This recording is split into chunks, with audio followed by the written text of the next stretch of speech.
Welcome back to Talking Story. My name is John Minton, and we are here to wrap up the month of October. Spooky season has come and gone, guys. I hope you got so much candy you were sick. I hope you had so many great, horrific, terrifying reads that it just shook you down to your very core. I hope it was great for you as it was for me. I had some amazing reads for spooky season. We had the deck stacked of every kind of horror, starting off with the king himself, Stephen King. If he has a new book around spooky season, how perfect is it to get it in that month? This is kind of a crime novel, but the villains are so villainy. It is horrific. I got a full review of this out, so I'm not going to spend a lot of time on it, but this really blew my hair back in a way that you have an artist that's been doing it for that long, known so well for a certain kind of thing, and we all know what we love Stephen King for, and he still wants to stretch himself maybe and do something a little bit different and try and do that time capsule book of that moment we all lived through, that horrible moment that we all lived through, and he tried to capture it and he tried to preserve it for us, and oftentimes we can't necessarily process what we've all been through as a people together until we start seeing it reflected back to us in our art. And the artists are so important to our well-being. And he takes a big swing here, guys, as well as bringing back some characters we love, Holly and Jerome and Barbara, and as well as just kind of telling a great, a really good mystery crime novel. I wouldn't say this was one of my all-time picks, but I did enjoy it. I do appreciate the huge swings he took. Again, I got a full review of it out. I'll throw a link up there for that if you want to check it out. It's out there. That's how we started off the month. From there, I have made that commitment to always do at least one self-published book a month, and it was too perfect the month of October to not do Phased by Victoria Tekken. I've got to spend some time with her. She did an amazing interview with us after I read this book. We'll throw that link up there too. The themes in this, don't let the Y and the A scare you away. She deals with some real deal stuff that no matter what age you are, you're probably experiencing it or have experienced it in your life. And she pulls no punches. It's one of those things that, regardless of the age of the reader, she respects them, and she does not prejudge her audience for what they can or can't take. She knows life and experience is just as important to a young reader as it is to an older reader, and she pulls no punches and goes there. I appreciated so many of the themes of this book. We talk about them all in that interview. Check it out if you want to go further into what this book is like. But wow, my eyes have been so opened by this self-pub movement. Just continues to surprise and delight me. And this was one of those that absolutely did both those things. Wanted to get through the Jonathan Marbury Zombie Fall. We had read the first book the month before, so what better time than to wrap up the zombie apocalypse than October? So we picked up book 2 in his zombie series, Fall of Night, and then we read the novella Dark of Night, and then we finished up with some short stories and another novella, Still of Night, and this wraps up his zombie apocalypse. This is the zombie apocalypse that when George Romero read this and they were going to work on a project together, and he told Jonathan Marbury, I will work on this project with you, but you have to do 2 things for me. You have to let me write a story. Hey, no problem. And you have to write a story that ties this zombie apocalypse into my movie, Night of the Living Dead, my classic movie, as this is the canon. This is the approved prequel to that movie. So in the words of George Romero, this is the prequel to that amazing film. So I don't know how you could speak higher of a zombie apocalypse series, and this delivered on every front. It It has characters you just can't help but root for, even though you know this is a story about the fall of everything. You still get wrapped up and you still have to root for them. This ties in Jonathan Mauberry's other series. This pulls in Joe Ledger from the Joe Ledger series. It pulls in Mr. Church from the Joe Ledger series. His shared universe is alive and well in this series. And this has not been covered much on BookTube, but now that I have wrapped this up, I am free to move on to his epic fantasy series, which I think is like old school sword and sorcery, Kagan the Damned, because in his shared universe, Kagan the Damned, that series, that sword and sorcery, is when civilization starts coming back and it starts growing again in that sword and sorcery kind of way, like 50,000 years after this happens. So now I am caught up and look for the Kagan the Damned series coming up soon on this channel because I am primed and ready for it. Andrew at Andrew's Wizardly Reads checked out my vampire list. I tried to go off the beaten path and do some 1980s splatterpunk vampire stories, or maybe vampire books that everyone just hadn't checked out yet. And he said, hey, have you checked out Christopher Buehlman? Have you read this vampire book? It is my favorite. I threw it on my October list because I love a good vampire story. I had not read Christopher Buehlman before. I will be reading him again. I've already heard Between Two Fires is where I should go next. I have that on my list. I want to make that happen as soon as I can. But wow, this was so great. It walks that line between beauty and brutality, a protagonist that you really can't help but root for, even though he's one of the undead. But there's undead, and then there's undead, you find out. And there's a bit of a skirmish, a bit of a war between the two groups. The most amazing thing I love about a book is when a setting becomes a character. New York City back in the 70s is such a character in this, just done to perfection.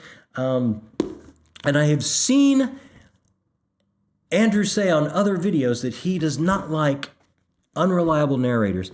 This does it, and he loves this book. It's his favorite vampire book, and this does the unreliable narrator to the tippy top of perfection, of execution. This uses that. So I think he doesn't like it when it's not done this well. But wow, if you're looking for some twists and some turns and some unreliable narrator coolness and funness wrapped up in this amazing vampire story, all in New York City, this is your book. If you haven't read Christopher Buehlman before, check him out. I will be checking him out again, hopefully very soon into 2024. If you're going to talk about horror, right? Leslie Smith over at the Nerdy Narrative, she knows horror, man. She is down with it. This is one of her favorites. I had to put this on my stack for spooky season. My Heart is a Chainsaw by Stephen Graham Jones. Hey, I'm a kid of the 80s. I grew up seeing a different slasher flick every week. I grew up with a little bit of in my life, and I love it. I love Halloween. I love Friday the 13th. I love Freddy. I love My Bloody Valentine. There's not one that I don't love. And this is a love letter to them all. So many Easter eggs, so much slasher goodness and fun. And on top of that, what I was not ready for was a female protagonist in Jade that goes so much deeper. Her love of all things slasher is her attempt of masking the trauma that she has gone through in her past that she doesn't want to acknowledge or look at in the face, eye to eye. And that all comes bubbling to the surface as she finds herself living her way through a slasher film in her own little town. And just the different levels of social importance of what she's dealing with and character on top of and wrapped in this Halloween sweet, sticky surprise of a slasher film. It was everything I want for spooky season. Thank you so much, Leslie. And if you haven't checked out Andrew's Wizardly Reads or Leslie Smith for some reason, I'm new, they're not. I'm sure you have. maybe we'll throw the link down there so you can click on them. But this was great. This is the first of a trilogy. I am going to be continuing this, absolutely. I think the second one is called Don't Fear the Reaper. More 80s callbacks, which I love, and that'll be coming up shortly. And you know what? Self-pub is so great. I did a second one in the same month. This is Seth Ring's Dreamer Throne. I had never done LitRPG before, but just check out this cover, man. This looks like it's perfect for spooky season, right? And it absolutely was. I found out I like LitRPG. I'm a big gamer, and this spoke to me in a lot of ways. It worked on several different levels. You have somebody pulled from our Earth, thrown into a fantasy realm. Think about that old classic Edgar Rice Burroughs way of Captain John Carter can go to sleep in a cave and wake up on Mars. It's that type of feel. The mystery hadn't been solved yet of how this character, Garrett, got there. But it's hinted at. His past will be resolved. This is an ongoing series, and I think I will be continuing because I really did like this quite a bit. And I want those answers. I want those answers more than anything about the past and everything that's just alluded to. But he's thrown in this fantasy world, and in his role in this fantasy world, he is a tutor to the prince, and there's a coup, and most of the royal family is decimated, and he finds himself being drugged out of this situation by a young woman, Rin, who sees him as a noble and thinks this could be a meal ticket. And then he finds himself in the seedier side of town, and he finds himself operating on not only this realm, but also in the dream realm. And he can start to treat this whole thing like a God game. I can focus in on this or that or these people here, and I can start to manipulate in this Machiavellian way and start to build my power base when I'm awake with this crime ring, and then when I'm asleep by manipulating these people. And it just operated on the past from our world to the fantasy world that he's transcended to somehow, and then to the dream world where he's operating like in a God game. Think The Sims or something like that. And it was very inventive. A lot of great concepts and ideas put in here. And at first I thought, well, I'm not quite sure about tracking XP and things as I go along. It might slow down the story, but it ended up absolutely not. It ended up me looking forward to those moments in the book going, oh, that's got to get this guy some XP. He's got to level up from that. So I was, by the end of the book, I was absolutely bought into his journey on several different realities. And Seth Ring, you got me, man. You totally hooked me. I really enjoyed it, and I absolutely will be continuing as soon as this comes out in paperback because I will want it on my shelf. And then I wrapped up spooky season with Christopher Farnsworth Reunion.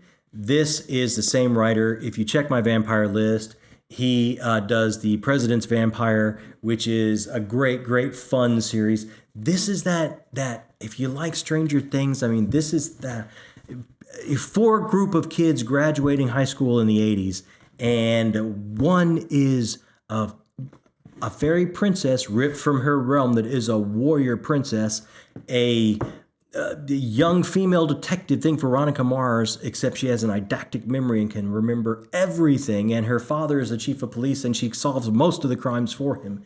And then think about like a tech wizard in high school, like, you know, the Swift from those old books. He can make rocket packs. He can make an AI. He can make anything. He can MacGyver it out of a paper clip and a bubble gum wrapper. He can make something that you need. He's made this hulking giant behemoth of a robot with a Teddy Ruxpin face on it. I mean, it's just fun. And number 4 is a wizard coming into his own that is trained by Merlin himself to be the Merlin of his generation, and they have to face the huge evil that is bubbling under this school, and it all comes to a head in prom, and they stop it, or do they? Now it is their reunion 20 years later, and they start getting invitations with a warning scrawled, handwritten on the back, you have to come back. It's happening again. You have to save us.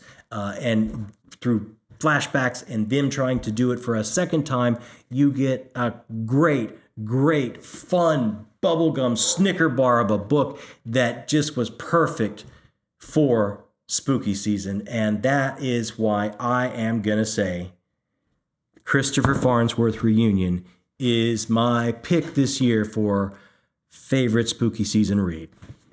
it was back and forth, nip and tuck between this and the Marbury Zombie Apocalypse, but this edged it out because of the sheer fun factor and the 80s nostalgia that I love. So it was just a great fun read. If you haven't checked out any Christopher Farnsworth, this stuff moves.